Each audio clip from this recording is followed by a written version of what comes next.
મારી બધી બહેનોને જય માતાજી। છેલ્લો મારો વિડીયો છે અને સુખી રહેજો। જય માતાજી બહેનો બધી। મારું નામ હાર્દિક કાનજીભાઈ સાકરિયા। હું મૃતક અલ્પેશભાઈ કાનજીભાઈ સાકરિયાનો મોટો ભાઈ છું।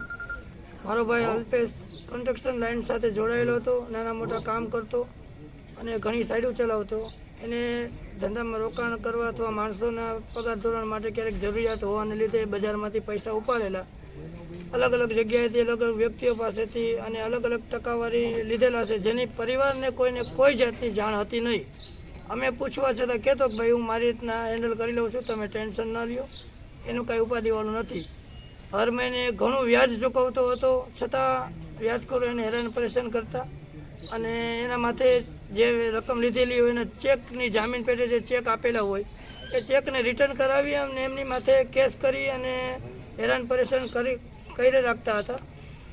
અમારા રાજકોટ પ્રશાસન, રાજકોટ પોલીસને એવી માંગણી છે કે અમારા ઘરમાં જે ખાડો પડ્યો, અમારા ભાઈએ જે જીવ દઈ દીધો વ્યાજખોરોના ત્રાસથી, તો એની ન્યાયિક માંગણી હિસાબે રાજકોટ પ્રશાસન અને રાજકોટ પોલીસને કે રાજકોટ અદાલતને એવી માંગણી કે જે વ્યાજખોરોના ત્રાસથી મારા ભાઈનો જીવ ગયો છે, તો એના વિરુદ્ધ કાયદેસરની કાર્યવાહી કરી કડક પગલાં ભરી અને એની યોગ્ય સજા એમને મળે એવી અમારી પરિવારની અને અમારા મોટા ભાઈ તરીકેની મારી માંગણી છે।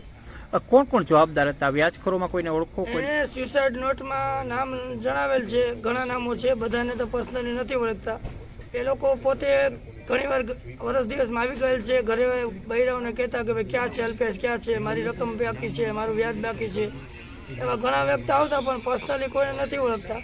પર્સનલીમાં એક અમારા રિલેટિવ છે, એણે પણ વ્યાજ આપેલા હતા 3 લાખ રૂપિયા જેવું, અને અલ્પેશભાઈ એને 3 લાખ કરતાં વધારે વ્યાજ પણ ચૂકવી દીધેલું, જેની અલ્પેશભાઈ પાસે પણ નોંધ હશે એવું અમને ઘણીવાર કહેતો। એણે થોડાક દિવસ પહેલાં એને ચેક રિટર્ન કરી અને છાપામાં જાહેરાત આપી હતી। 20 તારીખનું સાંજ સમાચારમાં એણે છાપામાં જાહેરાત આપેલી છે। ખાસ કરીને એ જાહેરાતના હિસાબે અલ્પેશભાઈને બજારમાં પોતાની સારી એવી ઇમેજ ડાઉન થવાના કારણે પોતે માનસિક ગભરાઈ ગયેલો અને પરિવારને કહી ન શક્યો, જેથી કરીને એને પગલું ભરી લીધેલું છે।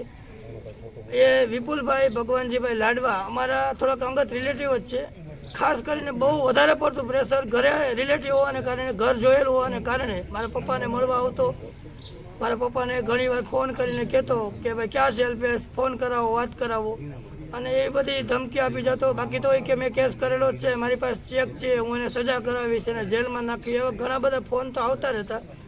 પણ અમે એક પરિવાર તરીકે એને બધાને એવું કહેતા કે ભાઈ અલ્પેશને વાત કરી અને તમારો જે કંઈ વહીવટ હશે એ અમે પૂરો કરાવશું। પણ વ્યાજ મળવા છતાં પણ રકમની ઉઘરાણી પેટે અને બહુ ઘણું બધું પ્રેશર આપી હોવાને કારણે મારો ભાઈ આ પગલું ભરી ગયો છે।